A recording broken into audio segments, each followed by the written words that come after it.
What's up, everybody, and welcome back to Dead Noise. I'm Chris, and thanks to the power of Zoom, I am here with Will and Mike from the band SOM. How are you guys doing today? What's up, Chris? Doing well. How are you? So far, so good. I'm really excited to talk with you guys. Same, man. First things first, your new album, Let the Light In, comes out March 14th. What's the anticipation like the closer we get to release day? How excited are you guys for people to finally hear this album in its entirety? Oh, super excited. This is probably might be the record I'm most proud of to date. We worked really hard on it. I think it came out really good. It sounds really good. I'm really proud of all the songs. The records look cool. We just got them the other day, so yeah, very excited to share it. Yeah. And this one was kind of unique. We finished recording it like over a year ago, but just due to the processes of working with the label and the release schedules and stuff like that, they when we handed the record in, they were like, "Oh, we this won't be able to come out until early 2025." So it's been a little bit interesting. It's the longest I think any of us have ever like waited to actually release a record. So this whole past year, we've been like really like keeping it under wraps. We didn't really even share it with any friends. So partly because we wanted to make sure that everyone experienced it in its full, like with artwork, with like Yeah, in the way totally. it's intended to be released. So yeah, there's like a whole year of like, oh boy, is this, people gonna like this, like all of that kind of stuff. But so it's exciting to finally have it out, coming out in the world. I've heard this from local bands whenever they show me a new song. They're like, "Oh, do you like it?" Because we're tired of it. Mhm. Has it gotten stale for you guys, or is the It's excitement from the fans enough? it's kind of interesting because it's been so long since I've worked on the record that like getting like practicing and working on stuff for tour, I'm like, oh, I would actually really like this part. Oh, I forgot this part was even here. So it's been kind Yeah, of a cool flip side, like a upside to sitting on it for so long. Like I'm really genuinely excited to go out and play these songs. yeah, yeah. And I've been going through the same process and going back and like totally not even remembering like some of the parts that I played. I'm like, Right, what the fuck exactly. did I do here? And a couple of the songs I actually made notes and I was like, oh my God, I'm so glad that I did that because that would have taken me like a week to figure out what I did. So yeah, it's like it's kind of fun to revisit something that you did and see it from a new lens. Like now you actually have to go out and perform it live, and Yeah, I'm stoked. cool. Well, to that point, then, whether it's release day when people hear the full album or when they see you guys live, what non-single tracks are you most excited for the fans to hear? Probably the first song on the record, "Don't Look Back."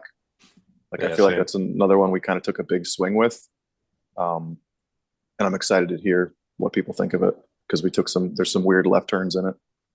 Same for me. Yeah, I think it's a song I'm excited about.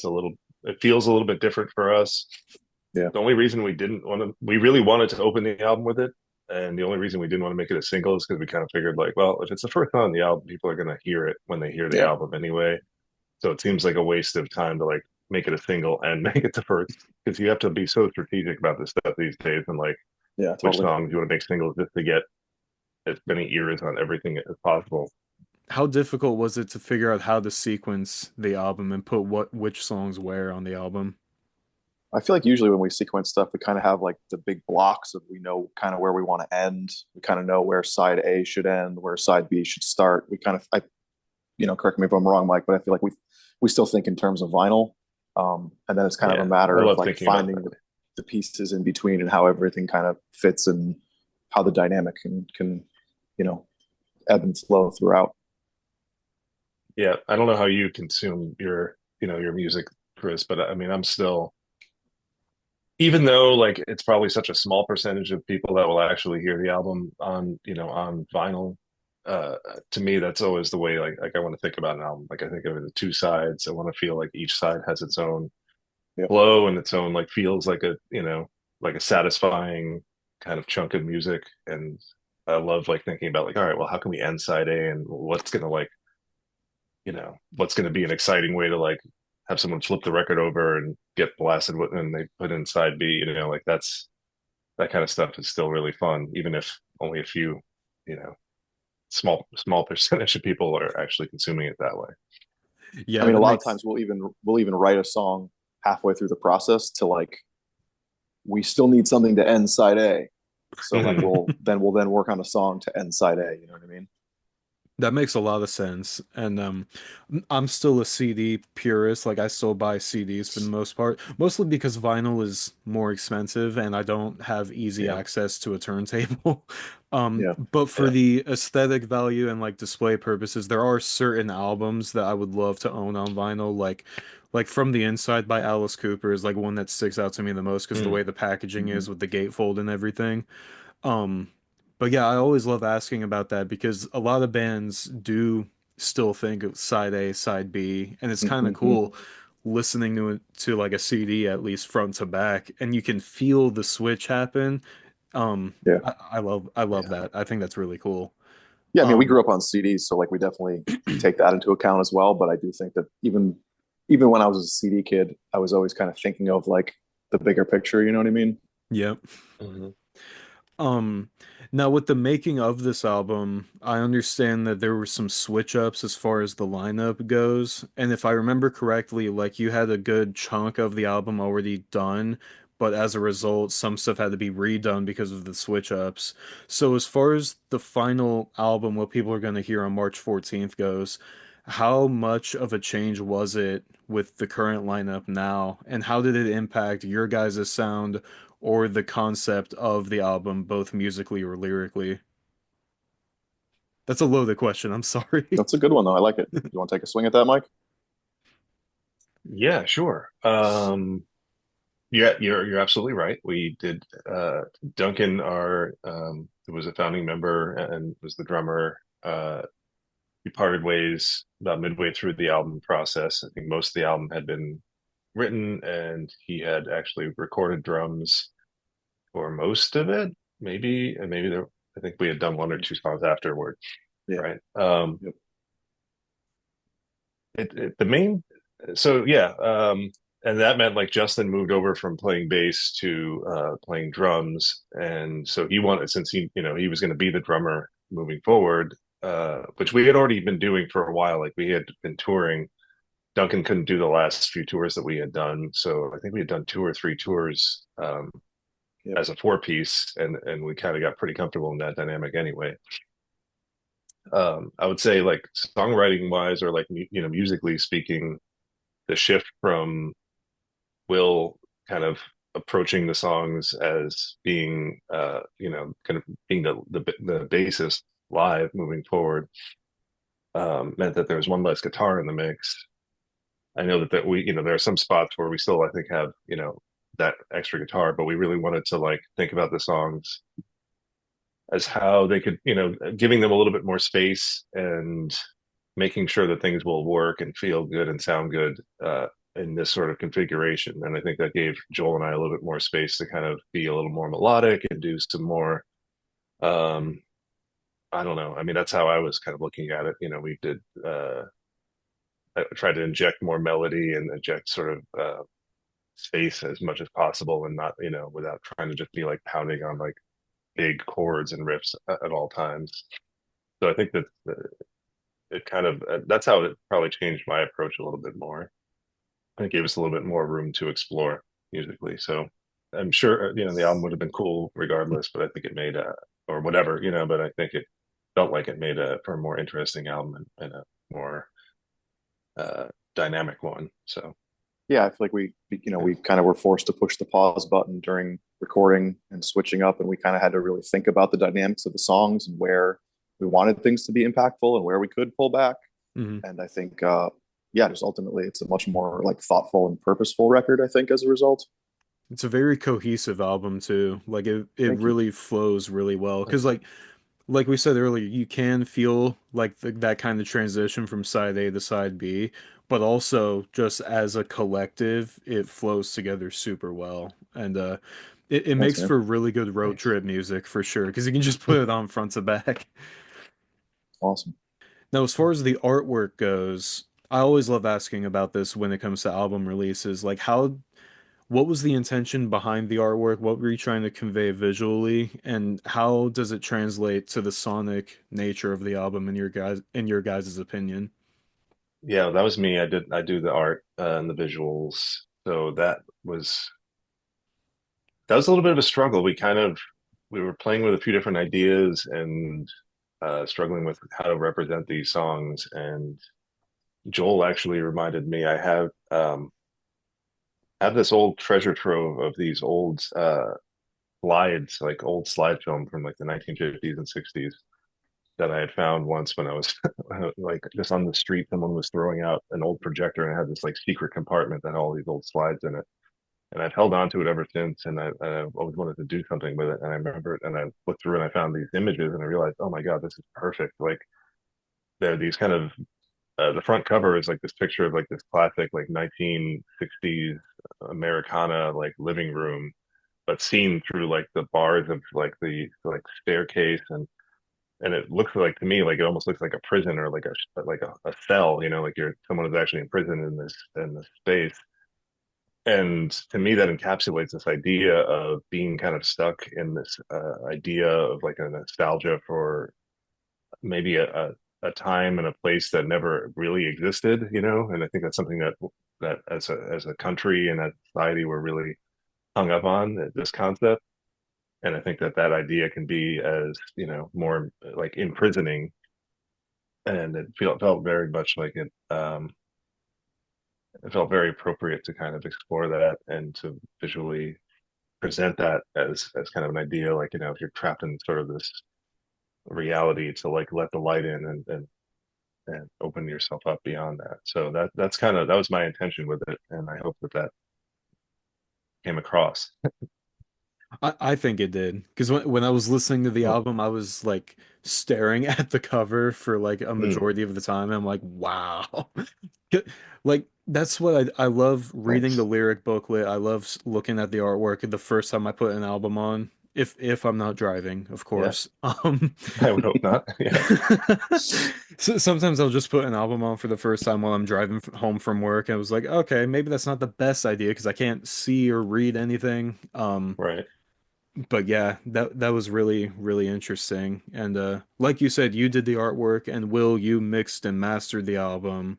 Yep. Um, if for the fir- I think this was the first time, Mike, that you've done artwork for the album. But Will, you've had Mm. kind of a history of doing mixing and mastering for your guys' work, if I'm not mistaken.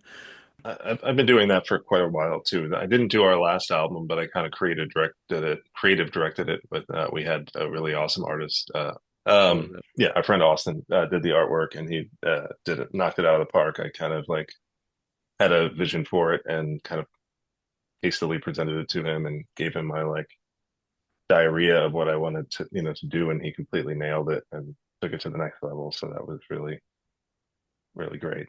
So yeah, but that's the thing that we've got a pretty long running history, like going back the better part of 20 years. Will and I have worked. We had a record label, Radar Recordings, that we did for about a decade in Boston, and that was sort of the roles that we sort of fit into. Like I became sort of the visual guy. I did all of the artwork for you know the design for most of our releases, and Will was doing the production for most of the releases. So it's been kind of like a long running dynamic. Okay, because I was wondering, because when I was looking at like the website and your discography and everything, and I saw that your name was next to the artwork, I had a feeling you had some input, obviously, creatively. But it felt like looking at the notes for this album, it kind of felt like a large like for this album, it felt like a lot of it was largely done in-house, between you and Will. So I was kind of Yeah. wondering how that felt like during the making of the album, having full creative control in certain aspects and just leaving it up to you guys. How was that experience? So just to shout him out, Austin Isaac did the art for the last record. Yeah. It's cool, man. I mean, this is kind of our natural state. Like we're DIYers. I think anytime we try to sort of like give control to other people, we ultimately feel like Mike and I want to handle it. Mm, To Mike's point, like we've been friends for over 20 years, and it's like we have a good dynamic, we have a good working relationship. Like the other guys in the band trust us, and if they have input, it's easier for them to come and talk to us than to have to like talk to someone else on the outside if we're having someone else mix it or someone else do our work. So it's just like we've all known each other a long time. We have a good dynamic together, and like yeah, so it's just sometimes easier to do it yourself than to try to explain it to somebody else. I sometimes think like, yeah, maybe we could have hired somebody to do this, some part of this process, and maybe in some way it might have been, you know, better subjectively speaking, or whatever, but or at least it'd be different. Who knows if it would be better? But like, this is the most authentic version of what we do. This, it's us, Yep. limitations and all, like Yep. that's this is us. So I feel, no matter what, even if it could have been better or different, whatever, like this, I can go to sleep thinking like, well, this is the most honest version of this that we put into the world, and that that is what it is, and I feel better knowing that. Yeah, and I feel like at the end of every process, there's part of me that's like, fuck, I don't want to do this again. Like next time we have to have someone else doing Right. this part or this part or this part. But then ultimately, when we get to the next thing, there's the conversation of like, well, don't we want to save that money to put toward music videos, or shouldn't we be like, you know what I mean? Like if you can do it yourself, why would you pay someone else to do it? Yep. Obviously, there's the stress factor and like there's finding the balance there. But I mean, at least to date, it's always been ultimately, to Mike's point, more rewarding to just dig our feet in and get it done. Yeah, that Yeah. that makes a lot of sense. And I love that thought process of like wanting everything and then like the next time like do we need somebody else? Yeah, absolutely. Yeah. Next time it can't be this way, but then the next Yeah. time it's always this way.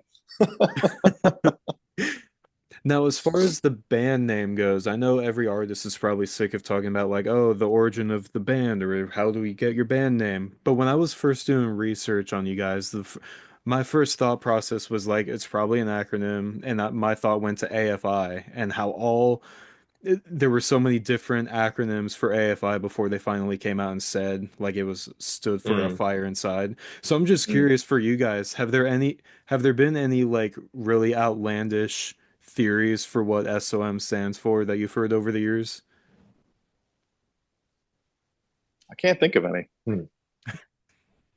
So No. we settled on it because we liked the way it looked. We liked the way that it sort of didn't mean anything, Hmm. and it just sort of it's got like a sort of sad implication, somber, like there's something around sleep with SOM. Like I don't know, it just it implies things without saying something, and that's kind of what made us gravitate toward it. Yeah. That There makes is there is so yeah, it is Psalm, like that's the way we pronounce it. And there is like another band that's I don't even know if they're still around, but we've come across them on Spotify that they have like it is an acronym, and it's like called like I don't know what they're called, Sound of Music or something like weird. It's very different from us, and I think a few people have like accidentally stumbled upon them thinking it's us. And we're like, oh boy, no, no, yeah. no. It's like a super heavy metal band too, if I'm not mistaken. It like Really? sounds Yeah, there's one of complete. those too. Yeah, it's like the complete opposite of what you guys sound like. Yeah, there's a few of them. We should have Googled it a little more Probably with more diligence could have than we gotten our did, I legal guess. team Yeah, to vet exactly. that one. Yeah. Well, it kind of reminds me, like you said, it doesn't really stand for anything. It just like has implications. It Yeah. also kind of reminds me like how people in the 70s thought KISS stood for like Knights in Satan's Service when it was literally just the word Mm. Hmm. KISS. But because it Hmm. was all capital, people thought it was an acronym. Hmm. So it's really funny how like rumors and stuff like that can come about just from the way you stylize something. Yeah, Yeah, we should let's start a start rumor. one. We You should got come any up with ideas? something cool. Yeah, Exactly. Yep. secret something or other. It was not my idea. If this lands you Yeah. guys in any trouble. Well, if you throw some ideas in the mix, man, if you got anything. Yeah. I got nothing off the top of my head, but I'm sure once we hang up, there's gonna be like 50 that come to mind. Yeah. Yeah. Um, but before I let you guys go, this is my favorite part of every interview. I have a speed round for you guys. So we'll Yeah, bring it start. up. It's the same question I'm gonna ask you guys. We can start with Will answering first, then Mike if you want to. I got 5 questions. You can elaborate if you want. I'm not too strict with the speed part of this speed round. Um, but the first question, your favorite song to play live?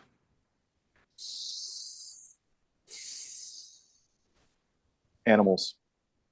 Um, it might be Clocks. I really enjoy playing that song. Oh, interesting. I wouldn't have guessed that. Me Kind of get to neither. swing the guitar around a bunch for that one, and yeah, it can vary from night to night, but that's a consistent one. Your most embarrassing moment on stage. Oh boy. I don't know that I've ever felt embarrassed. I don't think I've ever done anything that was embarrassing. I mean, I'm sure I have, but maybe I just wasn't aware of it. I feel that. Yeah, You I, might have I to got ask news for you, someone else, I buddy. bet. Yeah, exactly. Yeah, I was going to say, ask somebody else in the band. They might have a better insight than I do. I mean, there's nights like my voice cracks or something like that, and you just kind of go, oh boy, you know? That's rock and roll, though. Yeah. Or like you Mhm. hit a bummer note and somebody looks sideways at you, but that's just part of the process. Yeah. I mean, one that comes to mind was a couple of years ago when we were playing in Boston at the this venue called the Middle East, and it's kind of like this, legendary classic venue. We've all of our bands have played there. So, like that's where we kind of all got our start many years ago. And every time we play there, I'm always kind of like, oh boy, I hope this is the last time we play here. It's a wonderful place, but it's like the stage is really small, and they have the speakers are like really close up like to the stage, and they're low, so I pretty much concussed myself. Like I think it was like the first or second song into our set the last time we played there, and I was like kept like having to like wipe, and I was like I was continuing to play, and I was just feeling like it was like kind of quote unquote hometown shows. We had a lot of friends there, and I'm just like, oh great, everybody just saw me bonk my head, and then I'm feeling like sweat dripping down, and I'm like, is that blood? And I kept like wiping my face like the whole set because I'm like thinking that I'm like, am I bleeding? Like, what's going on? So This, that's probably the one for me. And yeah, I and don't there's know if, something that we were just texting about this morning that I don't know if it's something that you've experienced in some other area of your life, but it's something that all of us seem to bond over. We all have this Oh yeah, usually let's go starts there. sometimes like a month before a tour of just having these like panic nightmares. And Will just got his first one today of, Yeah, I you had a know, dream. I was, bent over my pedal board in front of a crowd of people. The show started. I look down, my pedal board's not hooked up right. I can't find like I have no picks. Mike and Justin weren't on the stage, and Joel's looking at me like I'm doing something wrong. It was just like, yeah, it's just these panic dreams, man. God, yeah, So yeah, so what happens it in happens reality is literally never every as time. bad. Whatever happens in reality is never as bad as what happens in my head. So oh, I feel that. Maybe that's our maybe that's our body's like our mind's way of actually like it's like a self-defense mechanism. It's like totally. preparing you. Hmm. If you Yeah. already Nothing's feel going to this be as bad as embarrassment, this. exactly. All right. Well, I So would say maybe I'm looking forward to getting it, having mine later. I Glad think we worked through you're. that. Yeah, yeah, we got a breakthrough. Thanks, Chris. I don't know if your story is super like I wouldn't say that's embarrassing though. That's metal as fuck. Yeah, it's With the badass. the bleeding and everything. That's like Oh, that's punk rock. Hmm. yeah. That just didn't feel like looking back on it. Yeah, that's maybe. But in the moment, I just felt like an idiot. I'm like, oh man, I mean, yeah, that hope that nobody makes saw that. Yeah. um your dream tour lineup. I'm going to go humble, and we're going to open for Health and Deftones. I mean, The Cure would probably be like That's a good number one. one. You want to throw Deftones in there too, that would probably be like an amazing lineup. But yeah, Yeah, that would be good. Your favorite thing to do outside of music. I'll give you two: cooking and hiking. Oh, nice. my wife and I actually manage a small urban farm here where we live, and like pretty much we started volunteering there right before the pandemic started, and then the pandemic hit, and everything kind of ground to a halt, and that just became like the full focus of our lives, and kind of it has been since. Um, so that's, I guess I would say that, like there's a lot of parallels between, making music and creating art and growing food for people, and a sort of community that formed around those things. So it felt like something that, yeah, was like an easy it felt very natural to me, and the sort of connection that you find with people that come and visit and volunteer and get involved. A lot of like-minded folks. So yeah, that's probably the thing that's given me the most fulfillment outside of doing music. That's really cool. As someone Yeah, who lives in a place that has a lot of like farmers markets and places like that, I think that's really cool. Um, yeah. and the last Thanks. question, this one's always my favorite one. The song you wrote that means the most to you. Um, well, I'll go off the top of my head. The song "Chemicals" on the new record. I don't know if it means the most to me, but it's definitely like the most like impactful for me. Hmm. Just yeah, just the way it kind of came together, the way it sort of showcases everyone in the band, and I'm super proud of it. I feel like it's something that I would play for somebody who maybe didn't know what we were about, and yeah, I like that one. I'm super proud of it. Probably for me, it would be Youth Decay. It has, I mean, it's the first song that we really like fully sort of finished as sort of the modern iteration of the band after Yeah, Joel and I joined, and it has its roots in around the time that SOM started when it was just Will and Justin and Duncan. Will and I were also we were getting together and had been kind of experimenting doing some more ambient electronic sort of music. And the bones of that song came out of like these guitar parts that I'd done in this sort of like long ambient electronic jam that we did. And Will sort of crafted that and wrote a song around it that made it into a song.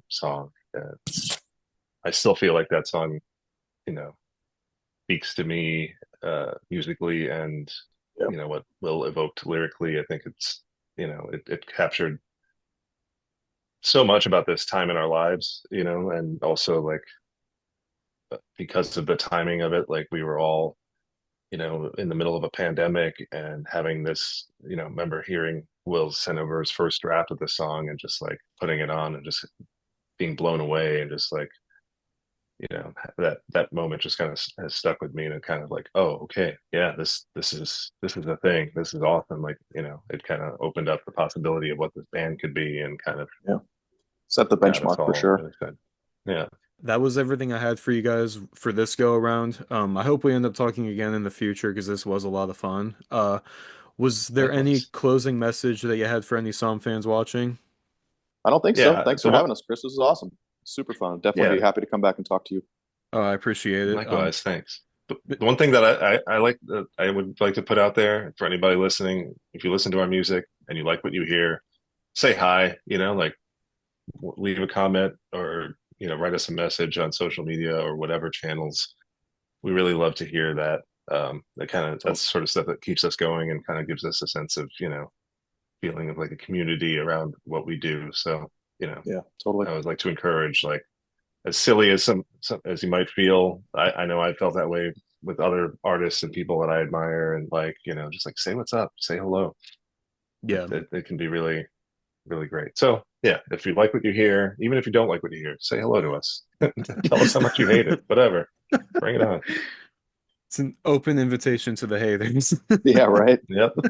Somtheband@gmail.com. Hit us up. Let us know how you really feel. Yeah. Oh, I love that.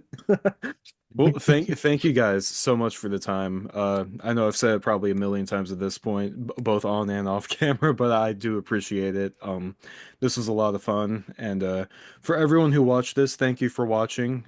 Check out the new album, March 14th, Let the Light In. You won't regret it, so listen to it as soon as possible. And until the next interview, stay tuned, stay scared, and I'll catch you later.